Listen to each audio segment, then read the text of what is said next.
Hello, good morning. Hello, hello. Give you a moment to get on. Let me get my notes in front of me. Happy Tuesday. Yes, it is Tuesday. Y'all know I have my moments. I don't know what day it is, but I know today is Tax Tuesday. So, hey, Dina, good morning. Give you all a moment to get on. And if you get value from my live broadcast, please share them out. Spread the wealth. And I certainly do appreciate it. If you are watching the recording, feel free to skip ahead a little bit to get to the content for today. Hello, Juanetta. Don't get fired up over there, girl. All right, so I want to welcome you to the Daily Revision Morning Show. My name is Lysandra Everett, and I am your host. I am here Monday through Friday, 9 o'clock-ish. And when you tune into my show, you're going to hear about various topics, mainly tax topics, because I am a tax professional, and we need to learn more about our taxes. Holy cow. Okay. But we'll also hear business topics, leadership, and that kind of thing. So you'll hear a lot of various topics when you tune into my show, and I certainly do appreciate you. So today's topic, your clothing is not tax deductible. So here's the scene. I had a client who works at a local retailer, right? And they have a requirement to wear a certain type of clothing, okay? So let's take, for instance, someone who works at Target or Walmart. You see them, they have either a red or blue top and khaki pants. Now, and they're saying, okay, well, this is what I'm required to wear to work. Why is it not tax deductible? Well, it's not tax deductible because although it is kind of a uniform, it really isn't a uniform, because you can wear a blue shirt and khakis anywhere, right? You can wear that, to go out on a regular day or what have you.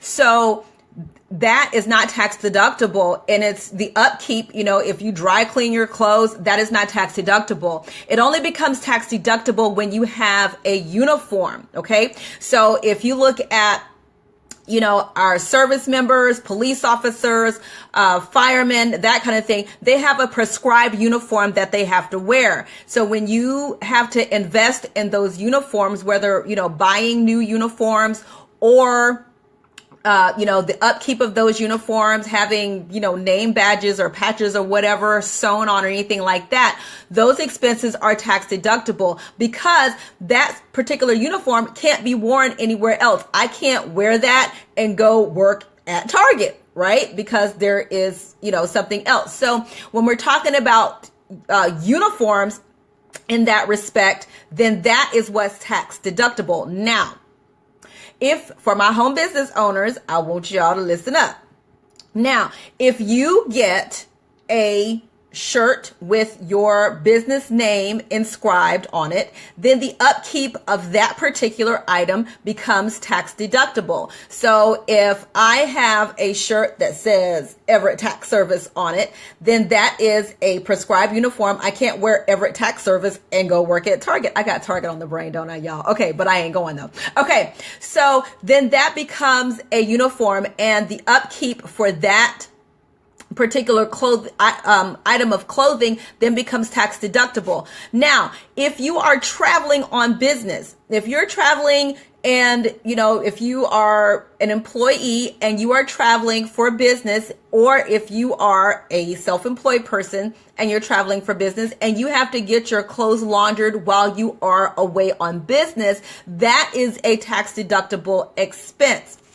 But just every day, I got to be cute going to work, that is not a tax deductible expense, so I had to break some people's hearts when it comes down to that thing. So yeah, the place that you work might say that you need to wear a white shirt and black pants and, and black shoes. That might be the prescribed wear, but because you can wear that anywhere, because that is regular street clothing, that is not a tax deductible expense for you. However, if you have a position that has a particular uniform, like I said, for armed services or something with a monogram or a company shirt that you have to buy or anything, that then becomes a tax deductible expense. So as much as you'd like to deduct those things, and there's a ceiling. It must be anything over 2% of your adjusted gross income. So if you have a $50,000 a year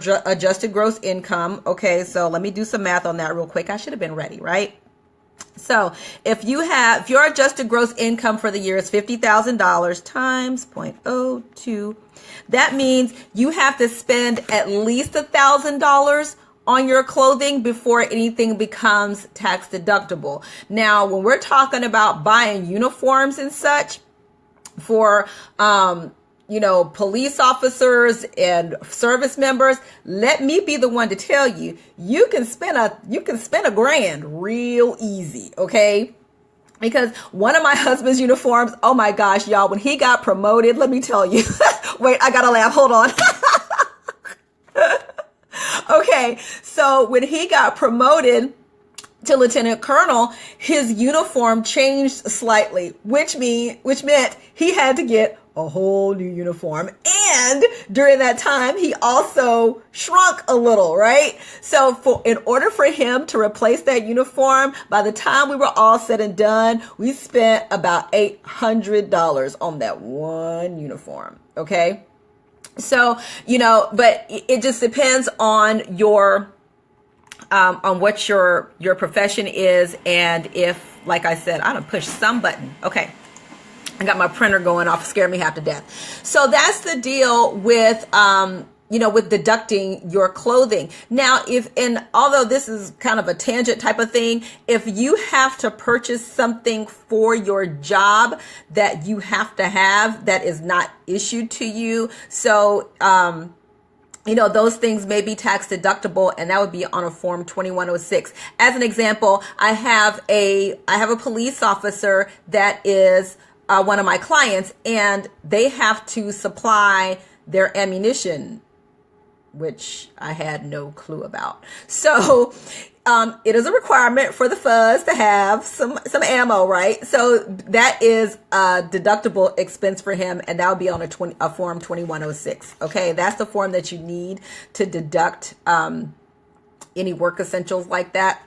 So form 2106. Okay, so I want to share some deadlines with you before I go. All right, so for my friends who have a corporation, C corporation, the filing deadline for you is March 15th. For the rest of us, regular people, our deadline this year is April 18th. Do not wait until April 18th to file your taxes. Don't do it. Okay. So that's it. So March 15th for my corporations and my partnerships, and April 18th for everybody else this year. But like I said, don't be waiting that long and then get mad because everybody and their grandmama is trying to file their taxes, because y'all been knowing April 18th has been coming since at least January 1st. Just saying. Okay.